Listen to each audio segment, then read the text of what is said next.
You're listening to the EoE Patient Resources Podcast, the show where we unpack the science, strategies, and stories behind eosinophilic esophagitis. I'm Andrei, and like many of you, I've faced the ups and downs of living with EoE. This podcast is here to make that journey a little easier. And I'm Sarah. I'm here to help translate the medical side of things into real-world advice you can actually use. Today's deep dive, we're exploring something that's been truly transformative for many on this journey. The elimination diet. Yeah, and this deep dive, it's really about going beyond just, a list of foods to cut out. We'll talk about what to genuinely expect, how to reintroduce food safely, and really importantly, how to make this whole thing manageable, sustainable even. Right. Because let's be honest, the elimination diet can be incredibly challenging, but it also holds this amazing power to empower you, maybe more than other strategies. And throughout this, our aim is always to bring you the most accurate, up-to-date information we can find. So whether you're just starting out on this path or maybe you're revisiting it after a flare-up, we're here to provide some clarity and support. Okay, so let's get right into it. Why does diet matter so much in EoE? Well, EoE is a complex condition, right? And for so many patients, food plays this undeniable central role. What often makes it super frustrating, though, is just how much the symptoms can vary. Person to person, it's really different. Well, that variability totally threw me for a loop early on.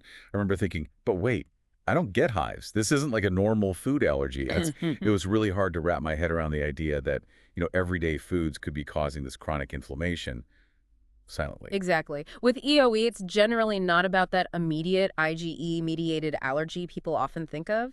Instead, the immune system kind of mistakenly sends eosinophils, these specific white blood cells, straight to the esophagus. Right. And these cells, which usually fight parasites or handle allergic reactions, they just pile up there. And that leads to chronic inflammation and eventually damage to the tissue over time. And that's the really sneaky part, isn't it? Yeah.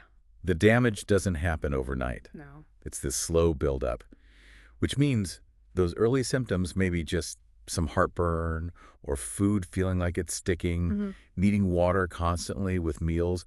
They can be so easy to just brush off as, normal. And because EoE reactions are often delayed, sometimes it's hours, sometimes it might be a day or two, it becomes incredibly difficult to figure out your triggers on your own. Yeah. Someone might eat something and feel totally fine until the next morning, while someone else gets immediate throat tightness. I definitely fall into that immediate reaction camp. Like within minutes, I often feel that tightness, maybe chest discomfort, or that awful food stuck feeling. But I've talked to so many others who only notice it the next day. They're just completely baffled about what caused it. It really shows how unique everyone's EoE is. That's exactly why a structured elimination approach is so important. It just takes away all that frustrating guesswork.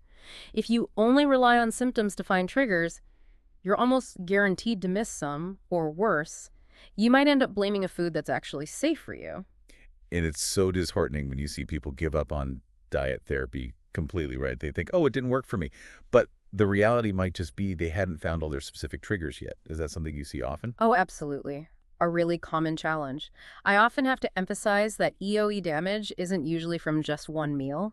It's the repeated exposure to a trigger over time. That's what fuels the chronic inflammation. Okay. And that's why you need a systematic, almost like scientific approach, like a properly done elimination diet. And here's the really compelling part, I think. Studies consistently show that for a huge majority, we're talking 70 to 90% of people with EoE dietary elimination can actually lead to histological remission, meaning the eosinophils literally disappear and the esophagus starts healing at a cellular level. It's powerful proof of the body's ability to heal once those triggers are gone. And yeah, that impressive success rate is exactly why we're dedicating this whole deep dive to guiding you through how to do it effectively, giving you the support, the tools, and maybe the perspective to make it feel doable. So, okay, we understand the variability and the triggers can be tricky. The big question then becomes, how do we actually pinpoint these things? And that's where the systematic approach, the elimination diet, really shines. It's a proven way to measure and reduce inflammation, not just, randomly cutting foods out. Right. And it kicks off with the elimination phase. This basically means completely removing the most common trigger foods from your diet, usually for about 6 to 8 weeks. And when we say completely, we mean it. Like 100% elimination, no cheating, no trace amounts, period. Yeah, that initial phase can feel, pretty overwhelming. Suddenly you're reading every single label, cooking almost everything from scratch, constantly second-guessing if something is safe. But the main goal here is just to give your body that break from the immune triggers. Let the inflammation calm down, let things heal. I can definitely vouch for the overwhelm. When I first started, I was genuinely shocked, like how much hidden dairy or soy was in stuff I ate all the time. Mhm. Crackers, soups I thought were simple. Mm. Nope. Milk powder, soy lecithin, it was a steep learning curve for sure. That's exactly why preparation is your absolute best friend before you start. Like, take a week. Clean out the pantry, figure out a few safe go-to meals, make a detailed shopping list. And if it's for a child with EoE, getting the whole family involved makes a huge difference. Oh, the kid aspect. School lunches can be a real beast. I remember my mom was amazing, packing safe, sometimes creative meals for me every single day through school. It definitely takes a village sometimes. And for adults, it's a similar idea. Planning meals ahead, even just a few days worth, really cuts down on that decision fatigue. Think about maybe having a rotation of safe breakfasts, batch cooking some proteins, finding grains that work, always carrying safe snacks. The fewer spontaneous food choices you have to make, honestly, the smoother it feels. What really worked for me was creating that safe menu. I just picked 3 go-to breakfasts, 3 lunches, 3 dinners, and rotated them for the first few weeks. It stopped me from constantly trying to reinvent the wheel, Yeah. simplified things massively. Simplicity is definitely key during this phase, and here's something really critical.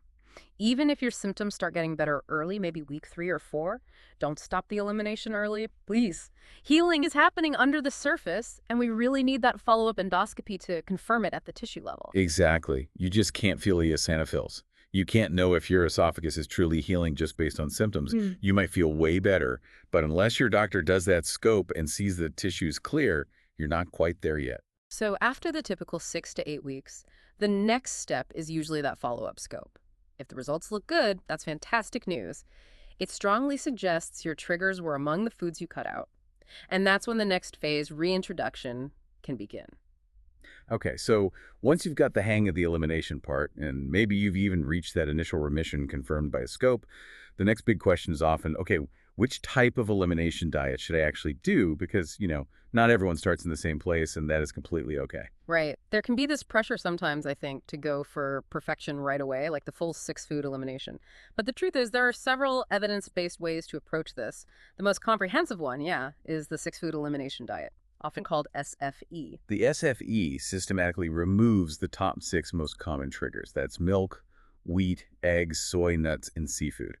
It is very comprehensive, and studies show a really impressive success rate. Around 70% of people achieve that histological remission with this method. Now, it is the most restrictive, no doubt, which can make it harder to stick with long-term.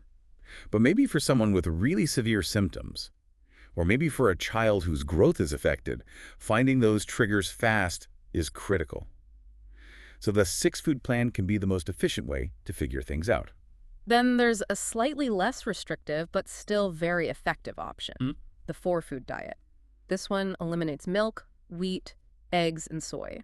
It still covers a really big chunk of the common culprits, but it's often a bit more manageable day to day. And for those looking for maybe a gentler start, there's the 2-food diet, usually just milk and wheat, since they account for, the majority of EoE cases. That's right, the vast majority. And finally, for someone just dipping their toes in, or maybe they strongly suspect one main trigger, there's the 1-food elimination. Typically, that starts with just targeting milk. And these are all valid approaches. It's actually common for doctors to use a step-up strategy.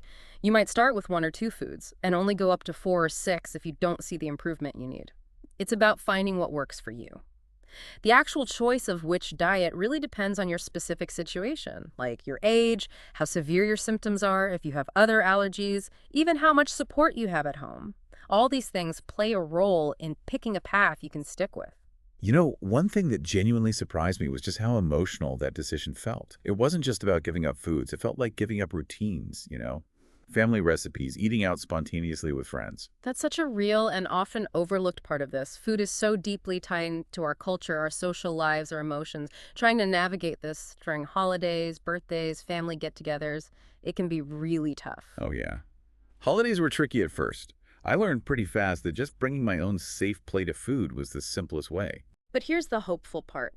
This elimination phase, it isn't meant to be forever. It's temporary. It's purposeful. Every single step you take gets you closer to understanding what your body can handle and ultimately, hopefully, safely bringing back as many of those foods as possible. I really like that framing. It's a phase. Holding on to that idea that it's temporary and has a purpose instead of feeling like this permanent deprivation. That's huge for getting through it. So for you listening, please don't feel pressured to start with the absolute most restrictive plan if it feels like too much. Start where you can. But the key is consistency, finding support, and trusting the process. Okay, let's dive into the details.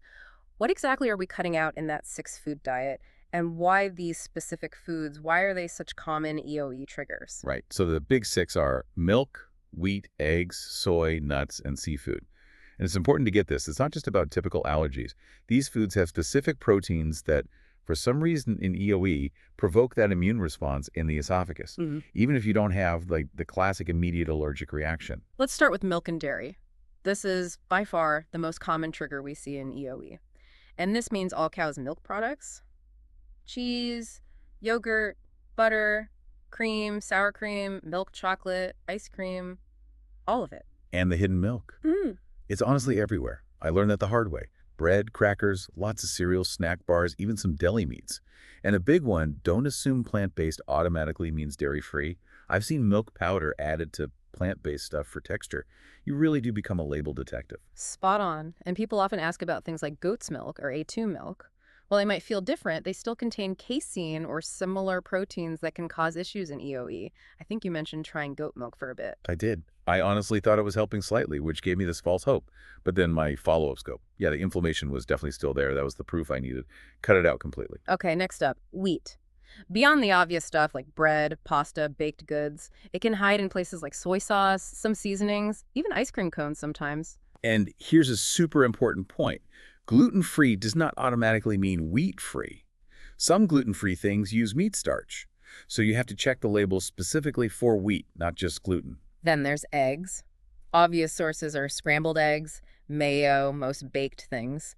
But they can also hide in fresh pasta, some pre-breaded meats, lots of salad dressings. Yeah, when I was baking, I learned to look for words like albumin or egg whites. If you're ever unsure, just skip it. I actually got kind of into experimenting with alternatives like mashed banana or chia seed eggs in recipes. Soy is a really stealthy one. It's just so pervasive. It can lurk in chocolate, tons of crackers, processed meats, veggie burgers, even some vitamins and medications. It really is almost everywhere. That was probably the biggest shock for me, just how hard it was to eliminate soy completely. Then we have nuts. This covers both peanuts and tree nuts. Think cashews, almonds, hazelnuts, walnuts. And you also need to watch out for things made from them, like pesto, nut flours, nut oils, trail mixes, obviously. I also learned that sometimes natural flavors can contain nut derivatives, though it's rare. Still, something to keep in mind if you're really struggling to find a hidden trigger. And finally, fish and shellfish. This includes all shellfish like shrimp and crab, plus fin fish like salmon or cod. Also, be careful with fish-based sauces. Things like Worcestershire sauce or Caesar dressing often contain anchovies. Yeah, even if you don't eat much seafood, it can pop up unexpectedly. Certain ramen broths, paella, even some bouillon cubes might have fish products. It just means you always got to ask questions. It really does. And while this level of label checking feels totally overwhelming at first, I promise you it does become second nature. You get really good at spotting what's safe and what's not pretty quickly. My personal rule just became, if I don't recognize every single ingredient on that label, I just don't buy it. And seriously, when in doubt, leave it out. Save me a lot of grief. Okay, so we've covered the usual suspects, the big six. But what often catches people off guard are the more unexpected triggers, or those really sneaky ingredients, things you'd maybe never think to question, but they can still cause a reaction for you. Yeah, one of my most surprising and honestly frustrating discoveries was reacting to certain oils. Even things like olive oil, which seems so benign. Who knew? That's definitely not common, but it absolutely highlights the point. Everyone's biology is unique. I mean, there are actual case reports of people reacting just to apples, for instance. Wow. The key lesson is never assume any food is 100% safe for your body until you've specifically tested it during reintroduction. That's exactly where keeping a detailed journal becomes so valuable. If I had a weird symptom pop up, I could look back. Hang on, I used a different brand of olive oil 3 days ago. Could like be it. Or, like I learned the hard way, that rice I ate wasn't just rice. It was cooked in chicken broth, and that broth probably had wheat or soy. Now, when I eat out, one of the first things I ask is this cooked just in water? Or is there broth, butter, other seasonings? You really have to be a detective. That ingredient list on the package, it really is your best friend, your first line of defense. Even though manufacturers sometimes make it tricky. Always read the full ingredient list. Always. Even on stuff you buy all the time. Brands change suppliers. They reformulate products. Something safe last month might suddenly have hidden dairy or soy lecithin or wheat starch this month. It happens. And yeah, be aware of those other names for common triggers. Milk might hide as casein, whey, sometimes even vague and natural flavors. Soy could be TVP, hydrolyzed vegetable protein, lecithin. Eggs might be albumin or globulin. So, my rule stands. If the label isn't crystal clear, or if I have even the slightest doubt, I just don't buy it. It's not worth the risk. And when you're eating out, it's so important to be extremely specific. Just saying, I have a dairy allergy might not cut it. No. Instead, try phrasing it like, I cannot have any milk, cheese, butter, yogurt, or anything cooked with butter or cream. Be explicit. I had that exact thing happen. Told a restaurant I had a dairy allergy, and they still put butter on my burger bun. They genuinely didn't think butter counted in that context.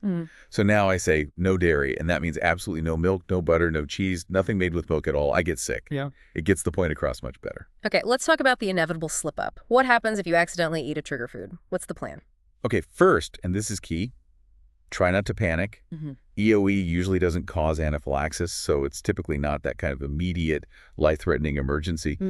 But that doesn't mean it's harmless, right? The inflammation will still build up. So if you realize you've been exposed and you start feeling symptoms, the best thing is usually to go back to your safe baseline diet for a few days. Just give your esophagus a rest. Focus on smooth liquids maybe to avoid more irritation. And just like when you're trying to identify triggers, documenting these accidental exposures is vital. Write down exactly what you ate, when, how you felt. The more data you gather, the better you'll get at spotting patterns and hopefully avoiding those mistakes again. And definitely don't hesitate to call your doctor if your symptoms stick around or feel particularly bad. Sometimes you might need some temporary medication support just to help things calm down after an exposure. All right, so let's imagine you've successfully done the 6 or 8 weeks of elimination. You're a pro-label reader now. Your symptoms are way better, maybe even gone. And crucially, your follow-up endoscopy shows the inflammation is down. What's next? Now comes the part everyone looks forward to, with maybe a mix of excitement and a little bit of dread. Reintroduction. It really is a delicate dance. The whole point is to bring back one food group at a time, really slowly, carefully, methodically, so you can figure out precisely what your body tolerates and what's still a trigger for you. Yeah, the method itself is pretty straightforward. You pick just one food group, except, say, wheat, and you eat it in a normal amount every day for about 2 or 3 weeks. That longer period is really important because of those delayed EoE reactions we talked about. And here's where the commitment really continues. After you reintroduce that single food group for the full 2 or 3 weeks, you'll likely need another endoscopy. This is to confirm that your esophagus has stayed clear, even if you felt totally fine eating the food. Exactly. You might feel great eating wheat again, but your doctor could look inside and still see active eosinophils on the biopsy. That's why those scopes are just so essential. They give the objective, full picture that our feelings sometimes can't. Okay, but what if symptoms do come back during reintroduction? Or what if that follow-up scope shows the inflammation returned? Right. First thing, immediately stop eating that food you just reintroduced. Then go back to your safe baseline diet. Give your body maybe a week or two to calm down again before you even think about trying the next food group.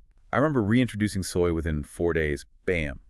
Chest pain, trouble swallowing. It was unmistakable. That was my answer right there. And it can be really disheartening, can it? When a food you've missed, maybe really loved, causes a flare-up, a lot of patients feel a real sense of grief, almost like they're losing something permanently. Oh, I absolutely felt that. I vividly remember thinking, seriously, does this mean no more pizza?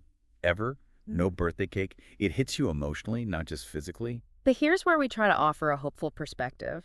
Elimination doesn't always mean forever. Some people, once their inflammation is really well managed, find they can eventually tolerate small amounts of a trigger food. And even for foods that stay off limits, this journey often leads you to discover amazing alternatives that bring just as much joy, like really good coconut yogurt or fantastic gluten-free bread. It really is about adaptation, isn't it? Yeah. I could go back to my old way of eating, but through this whole process, I built a new way that works for me. I still eat really well. I celebrate holidays. I enjoy food. It just took time. and being willing to adjust my expectations. And ultimately, the more you learn during reintroduction, the more control you gain, the more understanding you have of your own body. Instead of food being the source of fear, you start to develop this empowered relationship with it. Okay, if there's one core message we really hope you take away from this whole deep dive, it's this.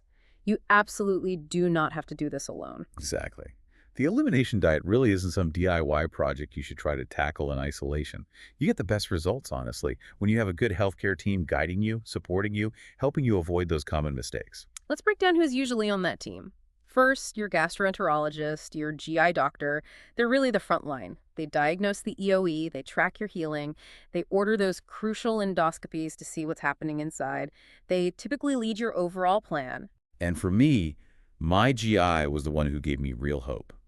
After years of just being confused, he sat me down and just calmly said, look, this is manageable. We'll figure it out together. Just hearing that, it shifted my whole perspective. Then there's the registered dietitian. Often they're the unsung heroes of the EoE team, I think. A good dietitian doesn't just help with meal plans and finding substitutes. Critically, they make sure you're still getting the nutrients you need, especially when you're cutting out multiple big food groups. And that nutrient piece is exactly why getting regular blood work is usually necessary. If you're taking out dairy, wheat, soy, you need to watch for potential deficiencies. Things like iron, B12, calcium, vitamin D.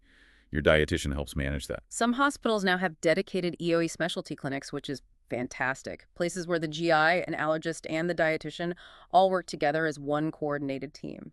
If you have access to something like that, it's definitely worth looking into.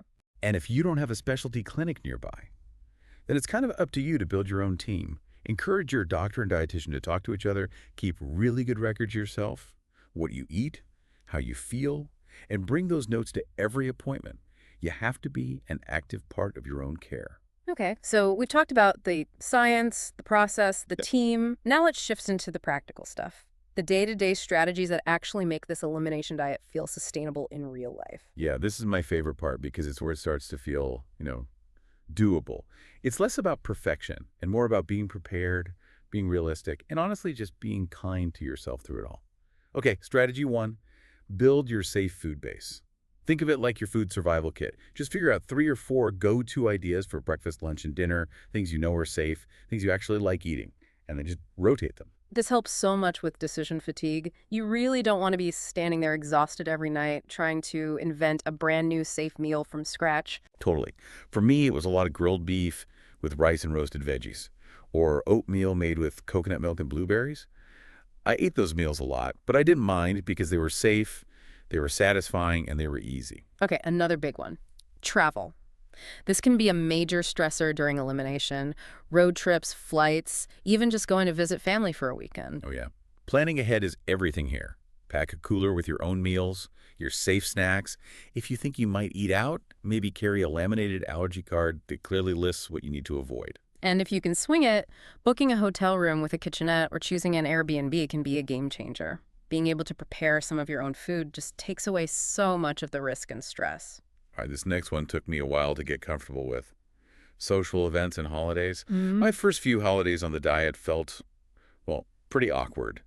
But I learned fast to just plan ahead.